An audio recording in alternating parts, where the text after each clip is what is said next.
Hi, I'm Rob Cosman. Welcome to my shop. I'm going to show you a little tip that I use to help students get started cutting dovetails. And I discovered the other day that it can actually go a lot farther than that. Show you what I mean. Now I'll go through the process to the point where we show you this. The first thing I'm going to do is set my marking gauge. This isn't the second half of my joint, but if it were, I would simply set my marking gauge down and drop that down till it then registers the thickness of the second piece. But I'm not going to use that for my second piece. So what I'm going to do is just set this for approximately 3/4 of an inch. So if you're building a drawer, you've got a thick drawer front, thin drawer side. So I'll go ahead and scribe my marks all around what would be my tailboard. I'll do the other side as well. This is a marking gauge that I make, and the only thing that's really critical is that the cutter be extremely sharp. Okay, so in the process of cutting a dovetail, since this is your template and I'm going to cut the tails, the cuts across the end of the board have to be perfectly perpendicular. If they're not, the joint cannot work. So I use dividers, a little dovetail marker. So the first thing I would do is go in and establish my outside half pin. Leave a little mark on each end of the board. And then use my other pair of dividers to take the balance between the pins, or the half pins, and just step it off until I arrive at the size I want, including the pin. And the pin is determined by how far this divider leg goes past that mark. So I'm going to close that down a little bit. Actually a little bit more. 1, 2.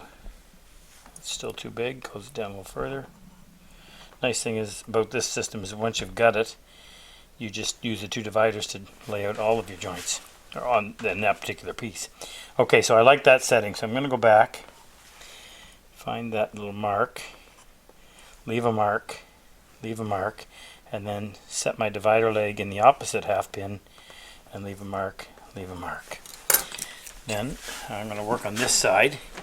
I'm going to use a 1 6 rake, so I put the pen in the hole, move the gauge over to it, square line. Now I use a red pen when I'm dealing with walnut just because it's easier to see against that dark wood.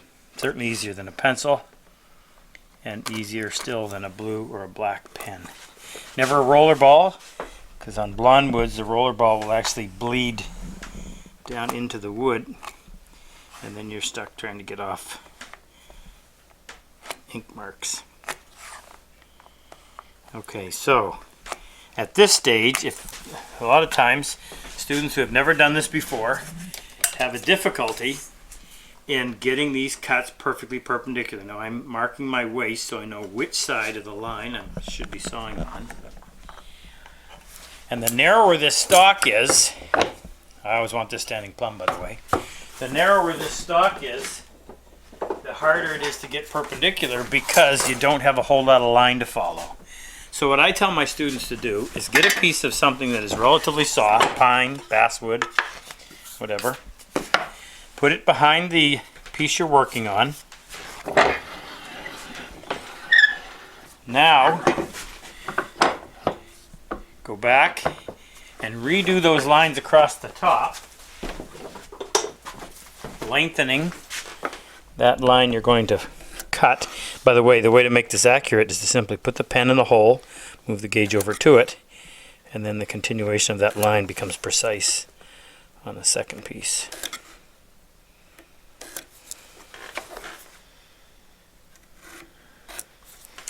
Okay, make sure we know we're cutting on this side.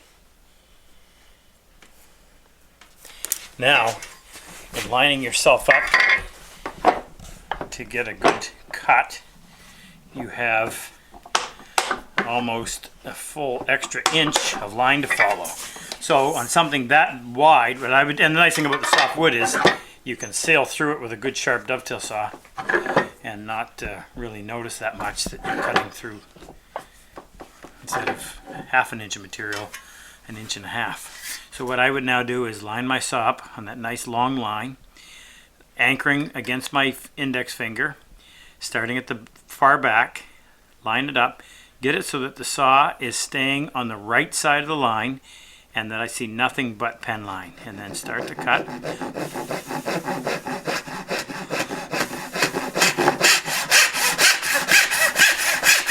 And just continue down to the baseline. Check it. Go to the next one.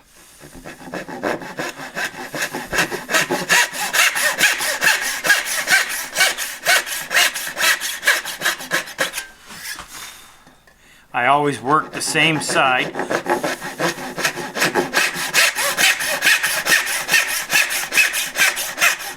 until I'm done. Then I only have to move my lamp one time. Plus you get a little bit of benefit from the practice of making the same angled cut 1 or 2 or 3 times. Now on this cut, I can use both my index finger and my thumb behind the saw, press laterally against my fingertips, line that up so I see nothing but ink line. In this case, on the right side of the blade, clear the sawdust out of the teeth.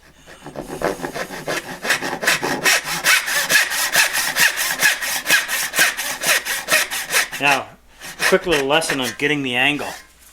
If you're going to cut a good dovetail right from the saw, then once you started cutting, you're committed.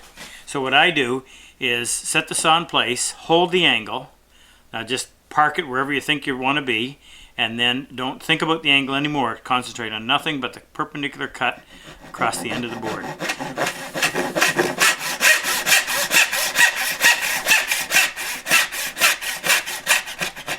Okay, so there's your 1, 2, 3, 4, 5, 6 cuts. Now, got to do the other side. It's the same layout, right? So here's what you can do. Take this piece, turn it around, flush it up. You don't even have to go through the layout anymore. Now my saw, which has these little starter teeth up in the end, the first 2 inches have 22 teeth per inch with a negative 30-degree cutting face. Makes it really just easy to start. But the other advantage is I have very little set on my saws, only 2 thou per side. So what I can do is simply go in, drop the saw down in that kerf in the back, with a very, very light touch. Just continue the cut out through the front piece. It's fast. It's deadly accurate. It's cheating. However, I'm still sleeping at night. Come back the other way. You need a very light touch because you've got to let the kerf in the softer wood guide the cut. So if you're holding the saw too tightly, you will screw up that back kerf and not get the precision you're looking for. Now, wasn't that fast? So the advantage of this saw is very, very little set. So when you set the saw in those pre-cut lines, there is no side-to-side slop. It's nice and snug in there. So you end up with extremely precise cuts, identical layout both ends.